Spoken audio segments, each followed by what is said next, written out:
Bonjour à toutes et à tous, et bienvenue. L'Église évangélique protestante de Carnières est heureuse de vous retrouver aujourd'hui pour partager un moment précieux autour de la parole de Dieu. Installez-vous confortablement.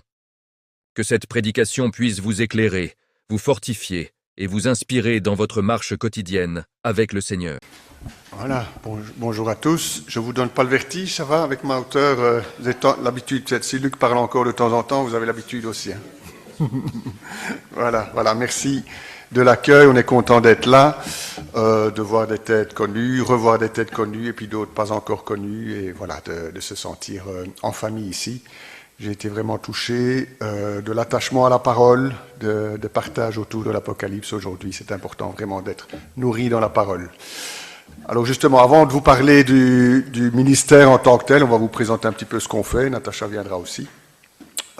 J'aimerais quand même bien vous partager quelque chose qui est sur mon cœur, vraiment. Et finalement, c'est comme si depuis un certain nombre d'années maintenant, depuis que je suis notamment engagé dans le ministère, peut-être là il y a eu un coup d'accélérateur, Dieu travaillait mon cœur et c'est sans cesse revenir sur un même fil conducteur, et qui est un fil conducteur qui est toujours affiné pour moi, et je pense qu'il est tellement actuel pour nous chrétiens. Et en fait, ça porte sur la problématique de, finalement, en tant que chrétien, quelle est notre place dans ce monde où les temps sont mauvais. Hein, c'était déjà, Paul disait déjà ça. Dans Ésaïe, on parle déjà aussi que la vérité avait disparu et que les gens faisaient n'importe quoi. Mais c'est tellement toujours récurrent. Et moi, dans ma vie, c'est vraiment un thème que Dieu travaille autour de moi. Donc voilà, cette question. Quelle est ma place? Comment être chrétien alors que ces temps sont tellement mauvais, au sens moral du terme, bien sûr. Hein. Pour ce qui me concerne, j'ai vraiment été éveillé à ça. En commençant le ministère, on a commencé un travail qui s'appelait le Coffee House, c'est-à-dire qu'on allait dans les rues de Charleroi en 2011 et on invitait les gens en détresse, notamment à cause des addictions, mais pas seulement, à venir se poser dans un local. Le samedi, on les invitait à avoir un petit temps de partage, vraiment se poser physiquement, moralement aussi, et d'avoir un petit quelque chose à manger, et puis recevoir aussi de l'espérance de notre foi et de Christ. Et vraiment, mais à ce moment-là, Dieu m'a ouvert vraiment une nouvelle conscience des choses, comme les gens étaient vraiment égarés, perdus, comme si un aveugle guidait un aveugle. Il y a un texte notamment qui a résonné depuis cette époque-là, c'est dans Ésaïe 59, où on dit que les gens râlaient comme des ours aussi. Voilà, c'était vraiment. Pour moi, je voyais ça au travers des gens là qui étaient là dans leur détresse, dans l'égarement, dans toutes sortes de mauvaises évolutions, mauvaises manières de vivre. Alors, je vais faire une parenthèse. J'aime beaucoup la parole aussi. J'ai pas briefé, j'ai pas transmis quoi que ce soit à Annabelle, donc je vais peut-être pas lire énormément. Je vais renvoyer à des choses. Bon, je vous encourage. Quelqu'un transmet, je transmets mon cœur, mais c'est surtout autour de la parole. Je vous encourage, si vous avez de quoi noter ou en tout cas capter, parce que ça vaut la peine après de digérer aussi.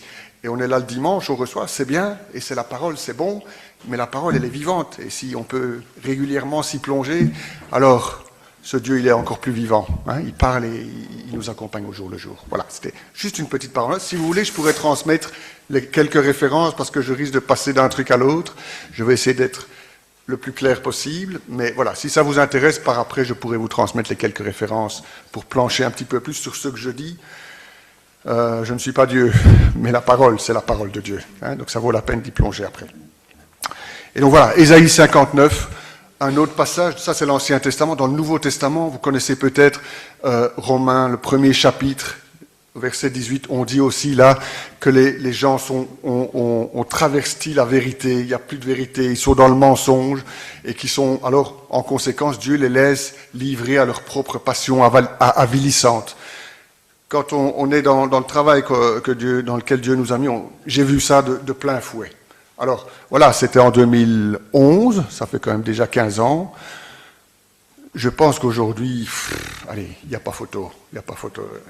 On est tous conscients des égarements, de l'égarement plus que généralisé, on va dire universel, au niveau moral. Bon, j'ai relevé quelques exemples. J'ai vu un reportage cette semaine en Suède, où la Suède, qui était un pays très équilibré, social, calme, il y a quelques années, est devenu un pays où se développent de plus en plus des gangs de jeunes. Beaucoup de gangs, et des cités deviennent très compliquées. Et on interviewait des jeunes, là, des jeunes de 14, 15, 16 ans, et qui expliquaient que finalement, ils avaient plus facile de travailler avec dans les gangs et pour les réseaux, on parlait de mafia, un peu du même genre ici, et que avec juste un peu de violence par-ci par-là, ils gagnaient une somme pas possible. Et puis alors il expliquait, bon, une personne, oui, ça porte sur la conscience une fois, mais après ça devient une habitude.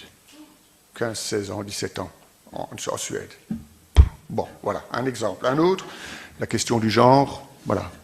Cette difficulté d'identité, qui on est, bon, pas besoin d'expliquer plus. On peut parler au loin, au près, ICE aux États-Unis, voilà, quelle est la morale derrière tout ce qui se passe là-bas. Je pense qu'on est complètement dérouté. J'ai entendu aussi, et ça c'est au près, et c'est plus avec notre secteur à nous dans lequel on est investi, il paraît que maintenant, bon, on a une jeune parmi nous, vous êtes plusieurs jeunes, pardon. Il paraît que maintenant, les jeunes, quand ils sortent, l'alcool, c'est plus tellement sexy, ça n'a plus tellement la cote.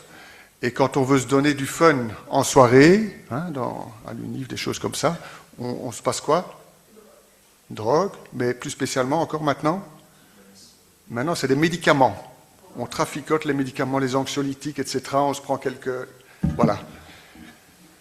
Je ne dis pas que c'est généralisé, mais en tout cas, c'est vers ça qu'on va. Voilà. Donc, pour vous dire, Ésaïe 59, vous lirez ce qu'on dit, la description d'Ésaïe 59, comme les gens sont égarés. Romains 1, 18, vous verrez aussi ce qu'on dit de l'égarement des gens. Voilà, c'est notre société. C'est notre société. Et puis, ça travaille toujours mon cœur, et encore un peu plus, même dans les églises. Régulièrement, des gens annoncent, parfois, on croit, il y a parfois des gens qui ont quand même sur le cœur des choses qui viennent de Dieu et qui disent on s'apprête à vivre des temps terribles. Même Jésus dit ça à son Église, même Dieu dit ça à son Église. Le jour du retour, le jour du jugement, ce sera des jours de terreur, où on se cachera. Dans l'Ancien Testament, on parle de ça aussi. Voilà, donc, bon, je ne veux pas enfoncer la barque parce que ce n'est pas ça l'objectif. Aujourd'hui, c'est justement ce plan de Dieu. Mais le constat, il est là. Le constat, il est là.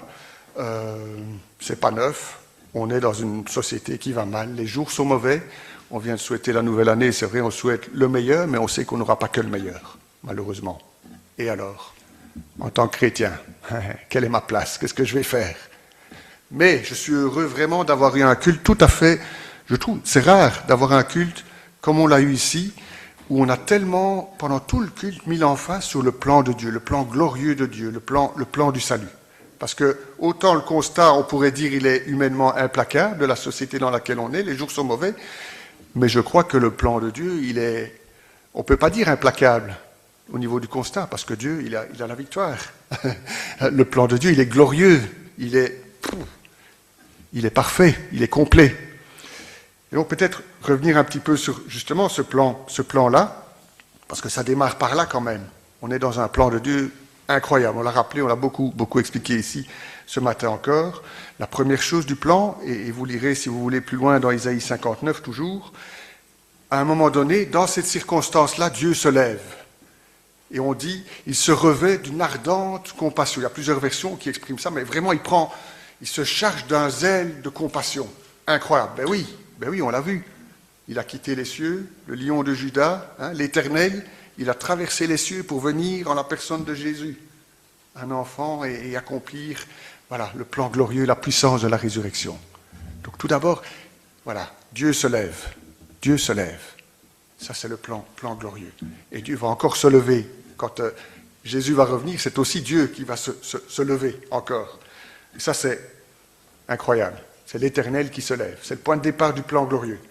Et puis voilà, il exécute le plan. Le plan, c'est... Moi, j'avais noté, il offre la réconciliation. Mais Ruben m'a mis le mot plus juste. Il offre la rédemption. Il nous offre la rédemption. Il nous offre le rachat.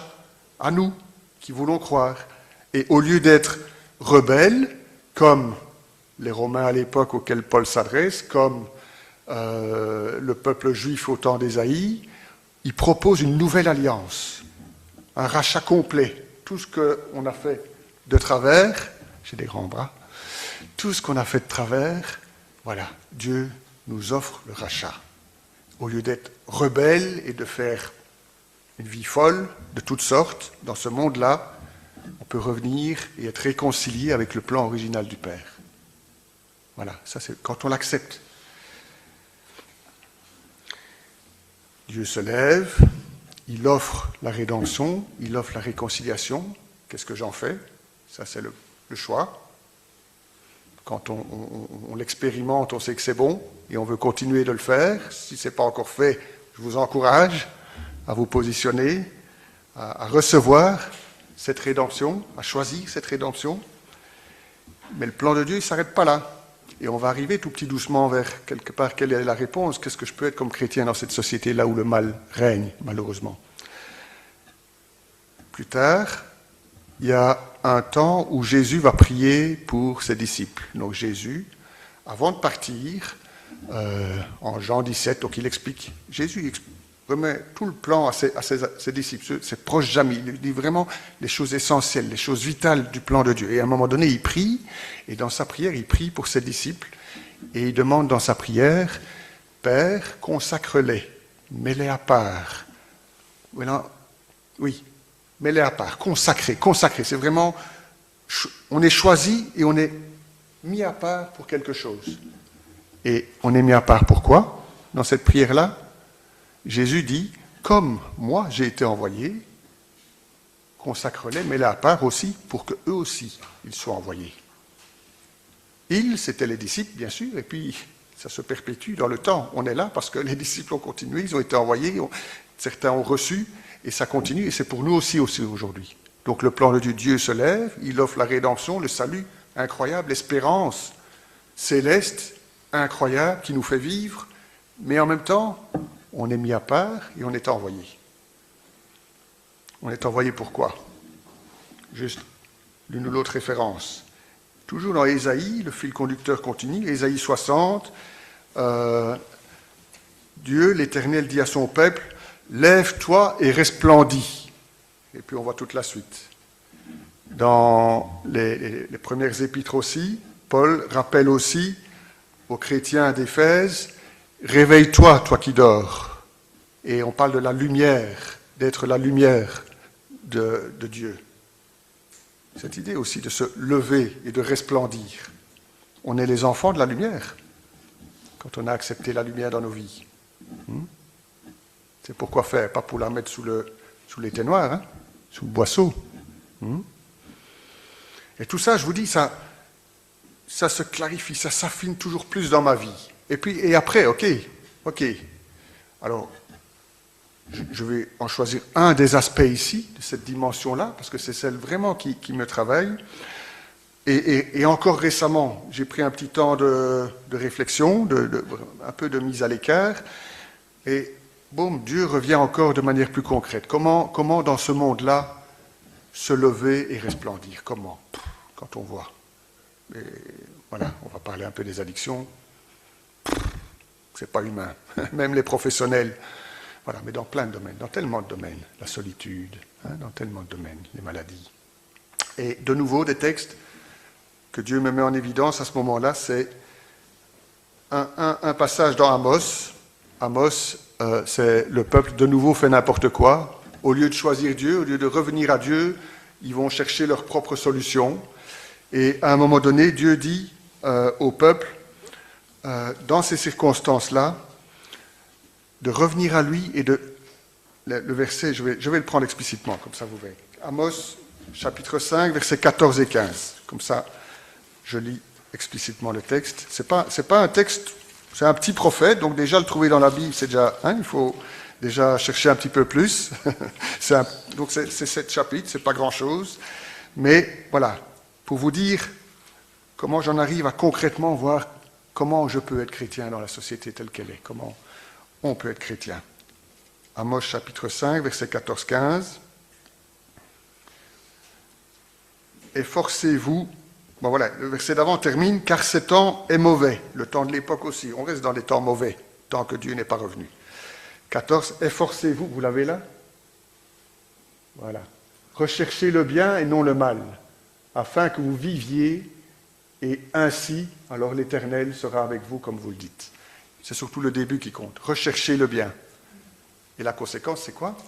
C'est pas simplement pouvoir resplendir, c'est même plus que ça ici. Vous vivrez, afin que vous viviez. C'est vraiment pour vivre. Vous savez que si on ne recherche pas le bien, est-ce qu'on vit?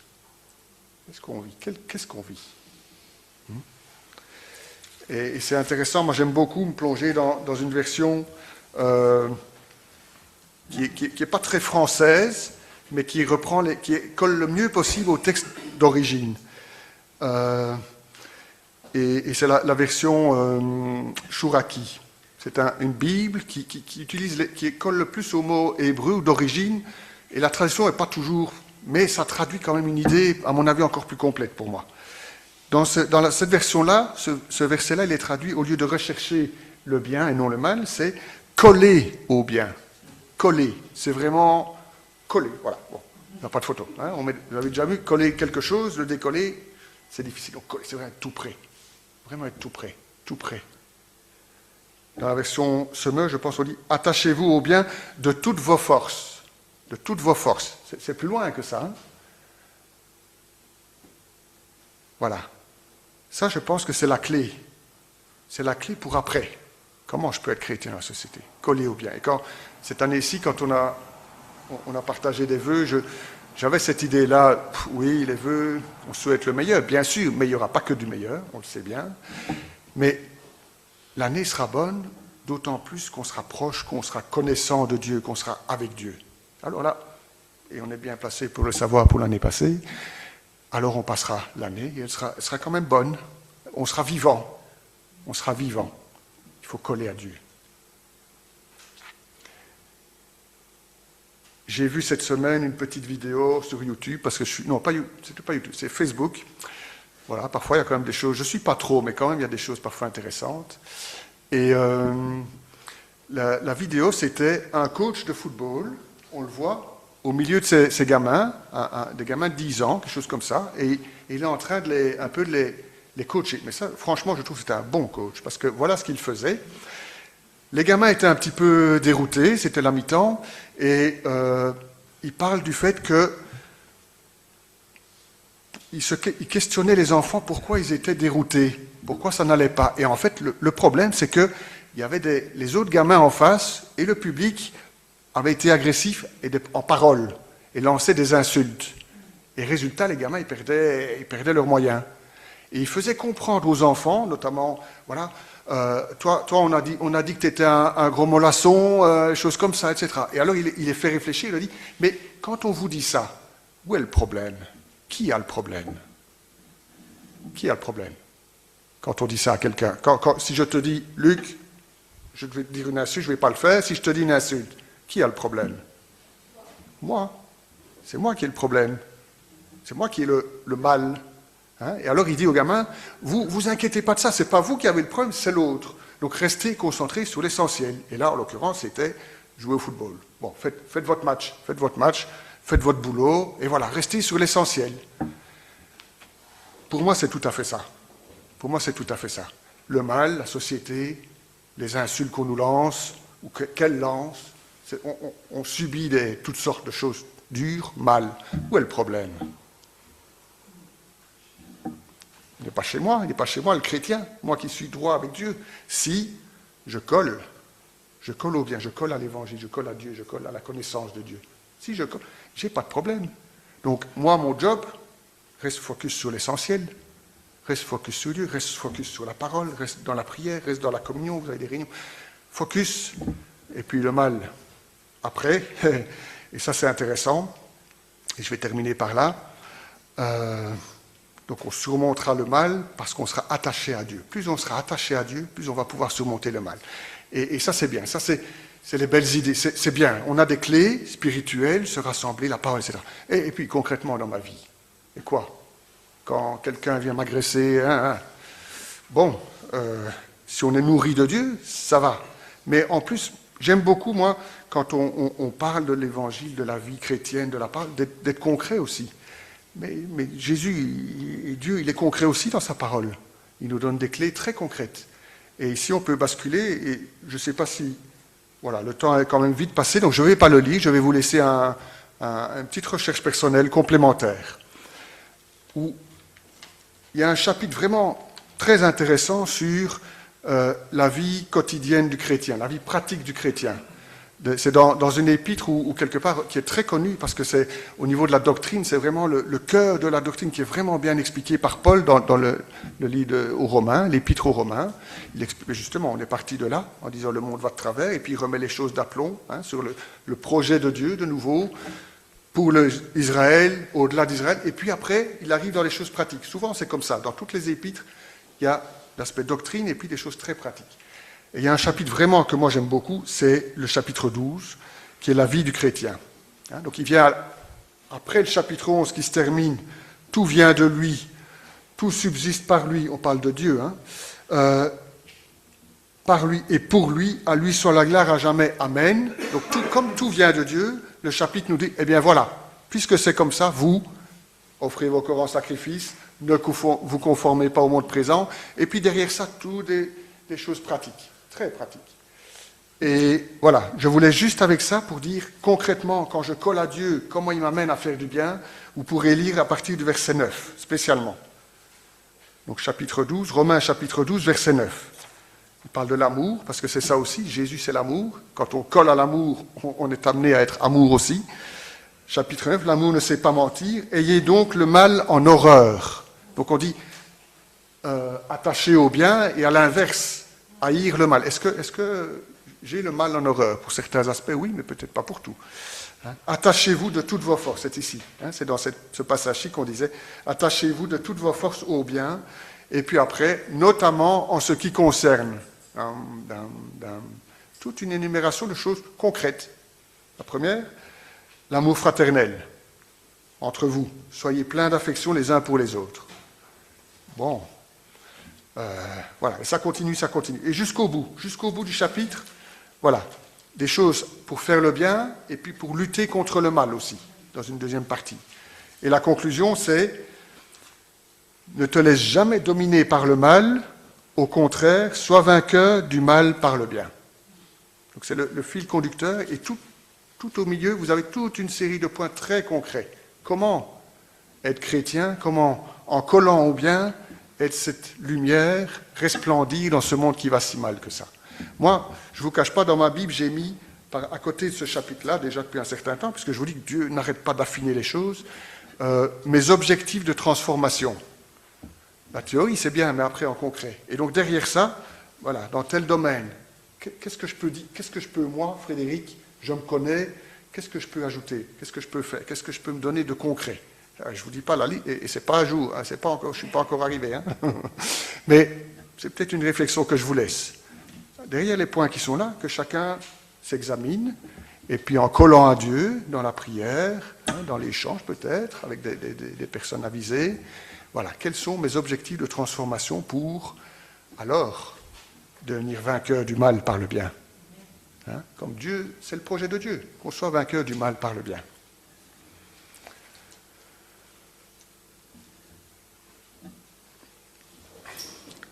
Je ne vous cache pas, je termine avec ça. Une dernière illustration pour vous dire comme c'est actuel et que ça me travaille encore beaucoup. J'étais dans cette période-là de recul, de repos, et je ne sais, voilà, les circonstances de Dieu parfois. Il m'a amené à voir un film.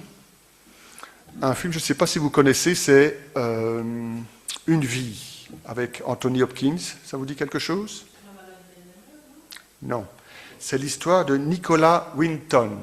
Vous irez voir. Nicolas Winton, c'est un comptable anglais en 1939, 39, voilà, qui a eu à cœur, à cette époque-là, vous savez, c'est juste avant la guerre, il a entendu parler qu'à Prague, on déplaçait les Juifs et on les parquait déjà en préparation de malheureusement ce qui allait se passer.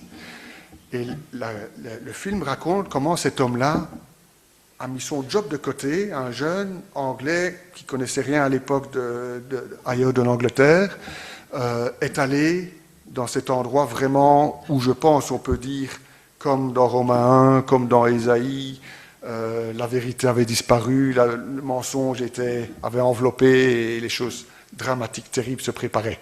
Mais c'était déjà là, c'était déjà là. Il est allé là-bas, il s'est investi envers et contre tout, il a eu beaucoup d'ennuis, mais il a réussi, avec quelques autres, à organiser la fuite avant la guerre de plus de 600 enfants juifs qui ont été accueillis en Angleterre. Il a fait un truc incroyable. Et le film raconte comment, voilà, il était encore torturé. Dans le film, on voit qu'il est torturé parce qu'à un moment donné de l'histoire, il y a un train qui n'a plus pu partir, trop tard. L'Allemagne avait envahi, c'était fini. Et on voyait que et le film commence quand il a 70 ans, quelque chose comme ça, et on voit qu'il est torturé parce qu'il y en a encore eu qui n'a pas su sauver. Voilà, cette histoire-là. Voilà, circonstance de Dieu. Je suis dans un chalet là-bas, il y a quelques livres, je dis, tiens, je vais prendre un livre.